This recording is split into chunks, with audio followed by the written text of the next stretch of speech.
പ്രണയത്തിനെ കുറിച്ച് പറഞ്ഞു കഴിഞ്ഞു. ഇനി നമുക്ക് വീണ്ടും തിരിച്ചു വരാം, ഫിലിമിനെ കുറിച്ച് തന്നെ പറയാം. ഇപ്പൊ ഈ ന്യൂ ജനറേഷൻ ഫിലിമിനെ കുറിച്ച് ചേട്ടൻ എന്താ അഭിപ്രായം? ചേട്ടന്റെ ഫിലിമും ഇപ്പോഴുള്ള ഈ ന്യൂ ജനറേഷൻ ഫിലിമും തമ്മിൽ? അതായത് ജനറലി ന്യൂ ജനറേഷൻ സിനിമ എന്ന് പറയുമ്പോൾ രണ്ട് രീതിയിൽ അതിനെ നമുക്ക് വ്യാഖ്യാനം. ഒന്ന് ന്യൂ ജനറേഷൻ. എന്താണ് ന്യൂ ജനറേഷൻ? പുതുതായിട്ട് അഭിനയിക്കാൻ വരുന്ന, പുതുതായിട്ട് വരുന്ന ആളുകളുടെ, അതിന്റെ വേർഡ് മീനിങ് എന്താണ്? ന്യൂ ജനറേഷൻ, പുതിയ തലമുറയിൽപ്പെട്ട ആളുകളുടെ സിനിമ. അങ്ങനെ വരുമ്പോൾ ഏത് കാര്യത്തിൽ നിങ്ങൾ പറയാതെ എനിക്ക് ന്യൂ കാറുണ്ട് എന്ന് പറഞ്ഞാൽ അതിന്റെ അർത്ഥം എന്താണ്? നിങ്ങൾക്ക് ഒരു ഓൾഡ് കാറുണ്ട് എന്നർത്ഥം, ഇന്നർ മീനിങ്. ഇതെന്റെ പുതിയ കാറാണ്, ഇയാൾക്ക് വേറൊരു കാറില്ലേ, ഇത് എന്റെ കാറാന്ന് പറഞ്ഞാൽ മതിയല്ലോ. നിങ്ങൾ ഉപയോഗിക്കുന്നത് എന്റെ പുതിയ കാറാണ്, പക്ഷെ അപ്പൊ നിങ്ങൾക്ക് പഴയതുണ്ടെന്ന് അർത്ഥം. അപ്പൊ പറയുന്നു മലയാള സിനിമയിൽ ഇത് ന്യൂ ജനറേഷൻ സിനിമയാണ്. അപ്പൊ ഇത്രയും കാലം സംഭവിച്ചത് ഓൾഡ് ജനറേഷനാണ്. അല്ലെങ്കിൽ സൂപ്പർ സ്റ്റാറുകൾ ഞാൻ പറയുന്നത് രണ്ട് വശമാണ് ഞാൻ പറയുന്നത്. അപ്പൊ ഒരു സൈഡിൽ എന്ത് എടുക്കാൻ പറ്റും? New generation cinema, old generation cinema. പഴയ ആളുകളുടെ കുറെ കാലങ്ങളായി അഭിനയിക്കുന്നവരുടെ സിനിമയൊക്കെ ഓൾഡ് ജനറേഷൻ, ഞങ്ങൾ കുറച്ച് പുതിയ ചക്കന്മാരെല്ലാം വന്ന് അഭിനയിക്കുന്നു, ഞങ്ങൾ ന്യൂ ജനറേഷൻ. ഇങ്ങനെ എടുക്കാം. രണ്ടാമത്തെ ഇപ്പോൾ അതേസമയം മലയാളത്തിലെ രണ്ടാമത്തെ ഒരു സൈഡ് എങ്ങനെ വെച്ച് കഴിഞ്ഞാൽ, ന്യൂ ജനറേഷൻ സിനിമ എന്ന് പറഞ്ഞാൽ അതൊരു കഥ പറയുന്ന രീതികളിലും കഥയിലൊക്കെ ഇവർ വിചാരിക്കുന്ന വെച്ചാൽ ഒരു മിസ്റ്റേക്ക് വരുത്തുക, നായകനോ നായികയോ എന്തെങ്കിലും മിസ്റ്റേക്ക് വരുത്തുക, അതിൽ നിന്ന് അവരെങ്ങനെ റിക്കവർ ചെയ്യുന്നു. ഇതാണ് ന്യൂ ജനറേഷൻ. അതിൻ്റെ ഇടയിൽ മാക്സിമം അബ്യൂസ് ലാംഗ്വേജ് യൂസ് ചെയ്യുക. എപ്പോഴും നായകൻ എന്ന് പറഞ്ഞ ഒരു ലാപ്പം പിടിച്ച് ട്രൗസർ ഇട്ട് ഇങ്ങനെ നടക്കണം, ആ ഒരു സ്റ്റൈലും. അപ്പൊ നായികയാണെങ്കിൽ ഭർത്താവില്ലാത്ത 2-3 ആളെ കൂടെ പോകുന്നു, പിന്നെ ഭർത്താവ് അറിയാതെ എങ്ങനെ രക്ഷിക്കാം. അല്ലെങ്കിൽ നായകനാണെങ്കിൽ ഭാര്യ ഇല്ലാത്ത 2-3 പേരെ കൂടെ പോകുന്നു, എന്നിട്ട് ഭാര്യ അറിയാതെ ഇതിനെങ്ങനെ ഒപ്പിക്കാം. ഈ രീതിയിൽ തെറ്റുകളെ എങ്ങനെ രക്ഷപ്പെടുത്തു എന്ന് പറഞ്ഞിട്ട് ഈ തെറ്റ് ചെയ്യുന്ന നായകന്റെ ആംഗിളിലൂടെ അവനെ രക്ഷിച്ചു കൊണ്ടുവന്ന അവസാന ജനങ്ങളെ കൊണ്ട് കയ്യടിപ്പിക്കുക എന്നുള്ള ഒരു ട്രെൻഡ്. ഇങ്ങനെയാണ് ഇത്. സത്യമാണ്. അല്ല, ഞാൻ പറഞ്ഞ ഇവിടെ മലയാളത്തിൽ നടക്കുന്നുണ്ട്. പക്ഷെ ഇതിലുള്ള ഒരു പ്രശ്നം എന്താണെന്ന് പറയുമ്പോൾ കൺസിസ്റ്റന്റ്ലി ഞാൻ ആദ്യം കൂടി പറഞ്ഞു, ഞാൻ ഒന്നിനും എതിരല്ല. ഞാൻ ഓൾഡ് ജനറേഷനും എതിരല്ല, ന്യൂ ജനറേഷനും എതിരല്ല. പക്ഷെ ഇതിന് ഇപ്പോഴത്തെ ന്യൂ ജനറേഷന്റെ ഈ ടൈപ്പ് സിനിമകൾക്കുള്ള ഒരു കുഴപ്പം, കൺസിസ്റ്റന്റ്ലി നായകന്മാരെല്ലാവരും ഫുൾ ടൈം വെള്ളമടിക്കുന്നവരും അതിലിങ്ങനെ കുത്തിമറിയുന്നവരാണ്. ഞാൻ സിനിമകളുടെ പേര് പറയുന്നില്ല. പക്ഷെ ഇതെല്ലാം കാണുന്ന ഒരാളുകളെ സംബന്ധിച്ചിടത്തോളം പക്ഷെ എല്ലാ സിനിമകളും അത്തരത്തിലുള്ളതല്ലല്ലോ. അല്ല, ഞാൻ പറഞ്ഞത് വളരെ ജനപ്രിയമായ പല സിനിമകളും ഇങ്ങനെ ചെയ്യുമ്പോൾ രണ്ട് എഫക്റ്റാണ് നമ്മളുടെ കാണുന്ന ജനങ്ങൾക്ക് ഉണ്ടാക്കി. ഇതിനൊന്നും ഒരു തെറ്റില്ല. ഒന്ന്, ഇവൻ എന്റെ റിയാലിറ്റി ഷോ വരാനത്തെ ഒരു നെഗറ്റീവ് ഇംപ്രഷൻ കൊടുത്തു. രണ്ടാമത്തെ ഒരു പ്രശ്നം എന്താണെന്ന് വെച്ച് കഴിഞ്ഞാൽ, തെറ്റ് ചെയ്താൽ രക്ഷപ്പെടുന്നു. ഇങ്ങനത്തെയാണ് വേറൊരു ടൈം. അപ്പൊ നമ്മള് ഒരു തെറ്റ് ചെയ്താൽ ഇത് എങ്ങനെ രക്ഷിക്കാം, എങ്ങനെയൊക്കെ രക്ഷപ്പെടാം, പുതിയ പുതിയ ഐഡിയാസ് നമുക്ക് കിട്ടുകയാണ്. നിങ്ങൾ ബാങ്ക് കവർച്ച നടത്തി, ഇനി ഈ നായകൻ ചെയ്യുന്നത് എന്താണെന്ന് വെച്ച് കഴിഞ്ഞാൽ, നായകനാണ് ചെയ്യുന്നത്, വില്ലനല്ല. ഈ ബാങ്ക് കവർച്ച ചെയ്തതിന്റെ കറക്റ്റ് രക്ഷപ്പെടുകയാണ്. ഇങ്ങനെ എല്ലാ സ്റ്റോറീസും ഇങ്ങനെ വരുമ്പോൾ നമുക്ക് കള്ളത്തിന് ചെയ്തൊന്നും തെറ്റില്ലോ, കാരണം നമ്മുടെ സൂപ്പർ ഹീറോ തന്നെ എങ്ങനെയാണ്, പിന്നെ നമ്മൾ ചെയ്യുന്നതിന് വലിയ തെറ്റൊന്നും. ഇങ്ങനെ വരുമ്പോൾ എന്ത് സംഭവിക്കും വരും. പക്ഷേ ഞാൻ പറയുന്നു, ഈ രണ്ട് മീനിങ്ങുമല്ല തമിഴ് സിനിമയിൽ ന്യൂ ജനറേഷൻ സിനിമയ്ക്ക് കൊടുത്തത്. മോർ ഓർ ലെസ് അതാണ് കുറച്ചുകൂടെ ബെറ്റർ എന്ന് ഞാൻ പറയാം. എന്താന്ന് ഞാൻ പറയാം, തമിഴ് സിനിമയിൽ ന്യൂ ജനറേഷൻ സിനിമ എന്ന് പറഞ്ഞു കഴിഞ്ഞാൽ പുതിയ ഒരു തീം. ഈ തീമിൽ ഒരു നായകനോ നായികയോ വേണമെന്നില്ല, ഈവൻ ഹീറോയിസം പോലും അതിൽ വേണമെന്നില്ല. Take an example, Subramaniapuram. നിങ്ങൾ ആ സിനിമ കണ്ടിരിക്കും ഞാൻ വിചാരിക്കും. മൈന എന്ന് പറഞ്ഞൊരു സിനിമ, അങ്ങാടിത്തെരു. ഇതാണ് അവരുടെ ന്യൂ ജനറേഷൻ സിനിമ. അങ്ങാടിത്തെരു എന്ന് പറഞ്ഞ സിനിമ എന്തുകൊണ്ട് ന്യൂ ജനറേഷൻ സിനിമ എന്ന് പറഞ്ഞാൽ, ആ സിനിമ നിങ്ങൾ കണ്ടിരിക്കും ഞാൻ വിശ്വസിക്കുന്നു. അതിൽ ശരിക്കും ഈ നായകനും നായികയൊക്കെ ഈ നമ്മളെ ഫാബ്രിക്സിലൊക്കെ വർക്ക് ചെയ്യുന്ന കുട്ടികളാണ്. അവരവിടെ അനുഭവിക്കുന്ന പ്രശ്നങ്ങളും പീഡനങ്ങളും.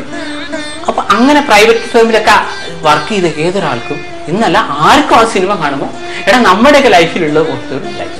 അതിൽ നായകൻ ഭയങ്കര ഹീറോയിസോ ഒന്നുമില്ല. ഇവൻ അതിലൊരു സീനില് ആ ഒരു പെൺകുട്ടിയെ അവള് അതിന്റെ ഇടയിൽ ഒരുത്തിന് ഇഷ്ടപ്പെടുന്നുണ്ട്. പക്ഷെ അത് പിടിക്കപ്പെട്ടപ്പോൾ അവള് എനിക്ക് ഇവനായിട്ടൊരു ബന്ധമില്ല, അപ്പൊ നീ എന്നെ പ്രേമിക്കുന്നില്ല എന്ന് പറഞ്ഞ് അവൻ നേരെ പോയി മരിക്കുന്ന സീനൊക്കെ ഉണ്ട്. സീ, നമ്മൾ സാധാരണഗതിയിൽ നായകൻ എന്നൊക്കെ പറയുമ്പോൾ നമ്മൾ ഇങ്ങനെയല്ല അവരെ കൺസെപ്റ്റ് വരുന്നത്. എന്നിട്ട് അവർ പറയുന്നു പുതിയ തീം, ഇതുപോലുള്ള സുബ്രഹ്മണ്യപുരം ഇതുപോലുള്ള പുതിയ തീം കൈകാര്യം ചെയ്യുന്നതിനെയാണ് ന്യൂ ജനറേഷൻ സിനിമ എന്ന് പറഞ്ഞത്. അല്ലാണ്ട് കുറെ തെറിയും ആളുകളെ വഴിതെറ്റിക്കുന്ന ഒന്നുമല്ല. ഈ സിനിമകളൊക്കെ തന്നെ നമുക്ക് വഴികാട്ടികളാണ്. അല്ല, ഞാൻ പറയുന്നത് രണ്ട് മീനിങ് നമ്മൾ കൊടുക്കുമ്പോൾ തമിഴ്നാട്ടുകാർ കൊടുത്തിരിക്കുന്ന മീനിങ് ഇതാണ്. വ്യക്തിപരമായി സന്തോഷ് പണ്ഡിറ്റ് എന്ന വ്യക്തി എന്നോട് ചോദിച്ചാൽ ഞാൻ പറയും, ന്യൂ ജനറേഷൻ സിനിമയ്ക്ക് മലയാള സിനിമ കൊടുത്തിരിക്കുന്ന വളരെ തെറ്റായ രണ്ട് മെസ്സേജാണ്. ഞാനതിലൊന്നും പറഞ്ഞില്ലല്ലോ. ഞാൻ സന്തോഷ് പണ്ഡിറ്റ് എന്ന വ്യക്തിക്ക് തമിഴ് സിനിമാക്കാർ ഈ ന്യൂ ജനറേഷൻ എന്നുള്ള വാക്ക് ഉപയോഗിക്കുന്നുണ്ട്. പക്ഷെ ആ സിനിമകൾ ഒരിക്കലും ന്യൂ ജനറേഷനെ വഴിതെറ്റിക്കുന്നില്ല. നമ്മുടെ ലൈഫായിട്ട് വളരെ ബന്ധമുണ്ട്. കാരണം ഇതിനുള്ള നമ്മുടെ ന്യൂ ജനറേഷന്റെ പ്രശ്നം, നമ്മുടെ ഈ കേരളത്തിലെ മുഴുവൻ ജനങ്ങളും 24 മണിക്കൂറും ട്രൗസർ ഇട്ട് ലാപ്ടോപ്പിൽ നടക്കുന്ന, നമ്മുടെ നാട്ടിലെ പെണ്ണുകൾ മുഴുവൻ ഭർത്താവില്ലാത്ത ആൾക്കാർ കുഴപ്പം പോകുന്നവരാ. ഇവിടെയുള്ള എല്ലാവരും ക്രിമിനൽസ് ആണ്. ഇവിടെ ഭൂരിഭാഗം ഇതിന് 24 മണിക്കൂർ ഇവിടെ വെള്ളം അടിച്ച് നടക്കുന്നവരാ അല്ലെ? കുറച്ച് പേരുണ്ട്, സമ്മതിക്കും. എന്ന് വെച്ചാൽ എല്ലാവരും ഇങ്ങനെയാണോ? അപ്പൊ ഇത് തെറ്റായ മെസ്സേജ്. നിങ്ങൾ ഞങ്ങളെപ്പോലെ ആകൂ എന്നാണ് പറയുന്നത്. അതേസമയം അങ്ങാടിത്തരം എന്ന സിനിമ ഇറങ്ങിയതിന് ശേഷം അവിടുത്തെ ഈ ഫാബ്രിക്സിലൊക്കെ വർക്ക് ചെയ്യുന്ന ആളുകളുടെ ലൈഫ് സ്റ്റൈലിൽ മാറ്റം വന്നു.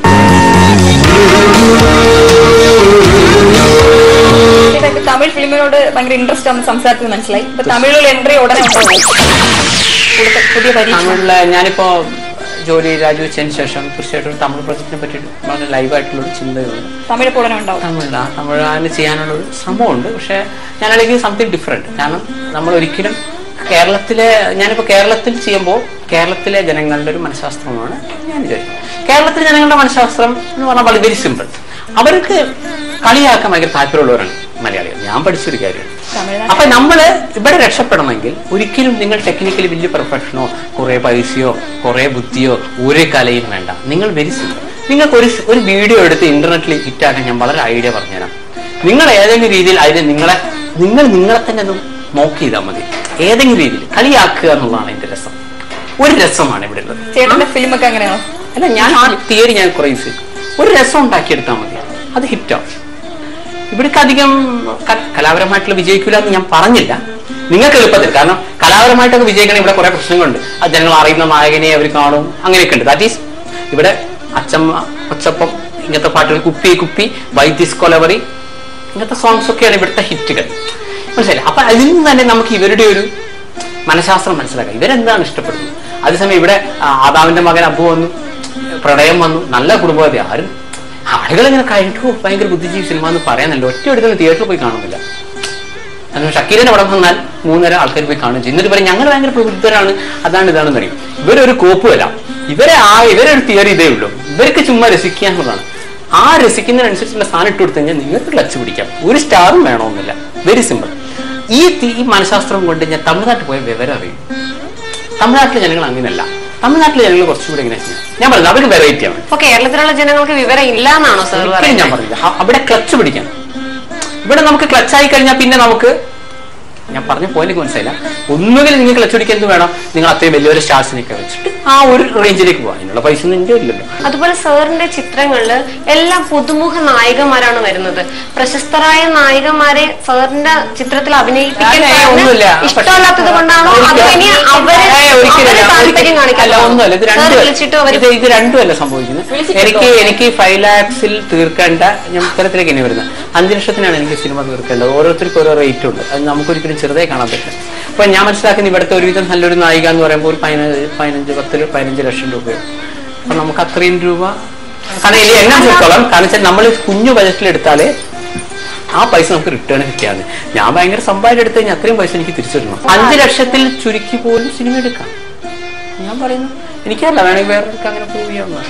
എന്റെ ബുദ്ധിയിലും എന്റെ അറിവിലും പെട്ടെടുത്തോളം എനിക്കിങ്ങനെ ഇതുവരെ ചെയ്യാൻ പറ്റിയിട്ടുള്ളൂ. തീർച്ചയായിട്ടും ഞാൻ നോക്കും. ചേട്ടന്റെ ഫിലിമിലെല്ലാം വെറൈറ്റി പേരുകളാണല്ലോ, അതെന്തുകൊണ്ടാണ് അങ്ങനെ തെരഞ്ഞെടുക്കുന്നത്? തീർച്ചയായിട്ടും ആ സിനിമ കണ്ടാൽ നിങ്ങൾക്ക് മനസ്സിലാവും. സിനിമയോട് വളരെ യോജിക്കുന്നതാണ്. കൃഷ്ണനും രാധയും ആ സിനിമയുടെ തുറക്കാം. നിങ്ങൾ വിചാരിക്കും നായകന്റെ ഒരു കൃഷ്ണൻ, അതേസമയം നായകന്റെ ഒരു ജോണാണ്. ഫസ്റ്റത്തെ ഒരു ഷോക്ക് കിട്ടും. അതേപോലെ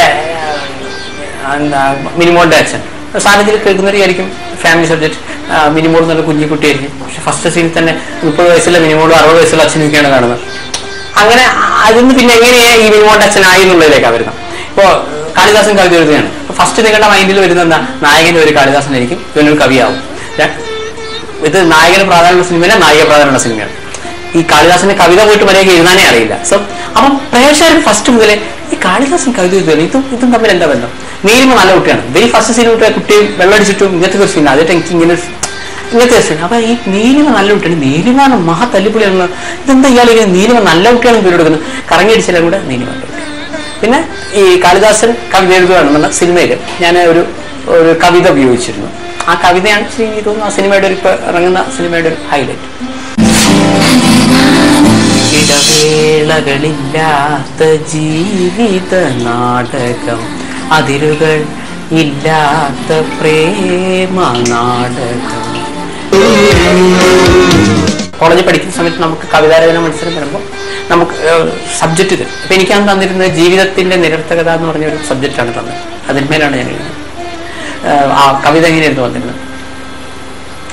ഇടവേളകളില്ലാത്ത ജീവിത നാടകം, അതിരുകൾ ഇല്ലാത്ത പ്രേമ നാടകം, ജന്മം തന്നവർ രണ്ടാളുകൾ, സ്നേഹം തന്നവർ 100 ആളുകൾ, ജീവൻ കൂടുവിട്ടാൽ കൂടെയാരുണ്ട്, ജീവൻ കൂടുവിട്ടാൽ കൂടെയാരുണ്ട്, അർത്ഥത്തിൽ ആർത്തി വരുത്താൽ അനർത്ഥം, സത്തിനെ വിട്ട് സ്വത്തിനെ പുൽകിയാൽ അനർത്ഥം, തീയുണ്ടെങ്കിൽ പുകയുണ്ട്, സുഖമുണ്ടെങ്കിൽ ദുഃഖമുണ്ട്, പാറയിൽ പെയ്ത മഴയും തീയിൽ വിതച്ച വിത്തും, പാറയിൽ പെയ്ത മഴയും തീയിൽ വിതച്ച വിത്തും പാഴായി പോകുന്നു, ശൂന്യമായി തീരുന്നു, പാഴായി പോകുന്നു, ശൂന്യമായി തീരുന്നു. ഇടവേളകളില്ലാത്ത ജീവിത നാടകം, അതിരുകൾ ഇല്ലാത്ത പ്രേമ നാടകം, ജന്മം തന്നവർ 2 ആളുകൾ, സ്നേഹം തന്നവർ 100 ആളുകൾ, ജീവൻ കൂടുവിട്ടാൽ കൂടെയാരുണ്ട്, ജീവൻ കൂടുവിട്ടാൽ കൂടെയാരുണ്ട്. ഇതാണ് പറഞ്ഞത്. ഇതുപോലുള്ള ചില കവിതകൾ തന്നെയാണ് എൻ്റെ ഈ സിനിമയിൽ ഞാൻ സോങ് ആയിട്ട് യൂസ് ചെയ്തിരിക്കുന്നത്. ചേട്ടൻ സമസ്ത മേഖലയിലും കഴിവ് തെളിയിച്ച ഒരു വ്യക്തിയാണ്.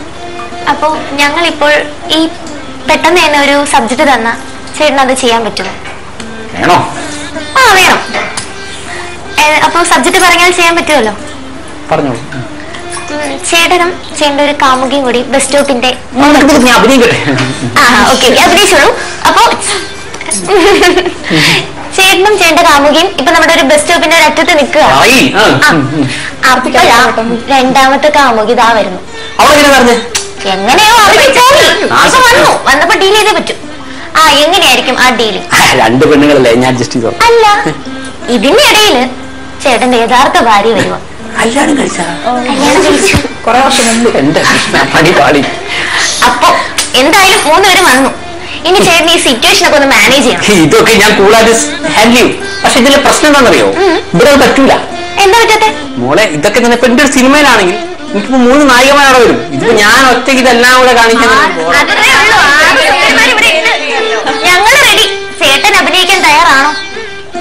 ശരി, ഇന്നലെ തയ്യാറാ. അപ്പൊ ശരി, നമുക്ക് നോക്കാം. എനിക്ക് നിന്റെ മൂക്കാറ്റ് ഇഷ്ടം. എനിക്ക് ഈ ഡ്രസ്സിൽ നല്ല രസമാണ്.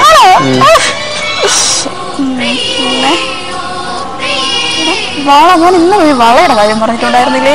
ഞാൻ പല തിരക്കിൽ വിട്ട് വാങ്ങിച്ചില്ല.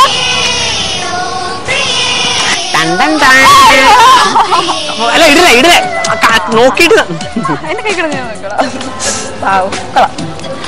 സന്തോഷേട്ടാ. ഹലോ, ആരാത്? ഇതാരാ? സുഹൃത്തിന്റെ പെങ്ങൾ. സുഹൃത്തിന്റെ പെങ്ങളോ? ഞാനോ? എടി, ആ കുട്ടി ഒറ്റയ്ക്ക് അവിടെ നിൽക്കുക. അപ്പൊ നമ്മൾ സഹായിക്കണ്ടേ? ഇത് കുട്ടി ഒറ്റയ്ക്ക് നിൽക്കുന്നത് നമ്മൾ സഹായിക്കണം. നീ ആരാന്ന് പറയും? നീ ആരാടി? നീ ആരാടി? നീ ആരാ? എന്റെ സന്തോഷേട്ടൻ. ആര് പറഞ്ഞു? എന്റെ സന്തോഷേട്ടൻ. അതെങ്ങനെയാവും? എന്റെ സന്തോഷേട്ടൻ പറഞ്ഞോ. നീ ആരും നാട്ടി പറയാം. നീ ആരും നാട്ടി പറയാം. എന്താ ഇവിടെ പ്രശ്നം? എന്റെ സന്തോഷേട്ടനാണല്ലോ ഇവിടെ. അയ്യോ, ഈ കാലത്തെ ആണുങ്ങൾ എല്ലാം ഇത് തന്നെ. നീയൊക്കെ ഇത് എവിടെന്നാ? അല്ല, ഈ വള എനിക്ക് നല്ല പരിചയം. ആരെന്നാ പറഞ്ഞ? ഇത് എന്റെ വള. സന്തോഷേട്ടൻ വള കൊടുക്കാൻ. സന്തോഷേട്ടൻ എവിടെ? എവിടെ നിങ്ങളുടെ സന്തോഷേട്ടൻ? സന്തോഷേട്ടൻ സന്തോഷമല്ല, നിന്റെയും സന്തോഷേട്ടൻ. അതെ, ആരെന്ന് അറിയാമോ? എന്റെ കഴുത്തിൽ താലി കെട്ടി എന്റെ ഭർത്താവ്.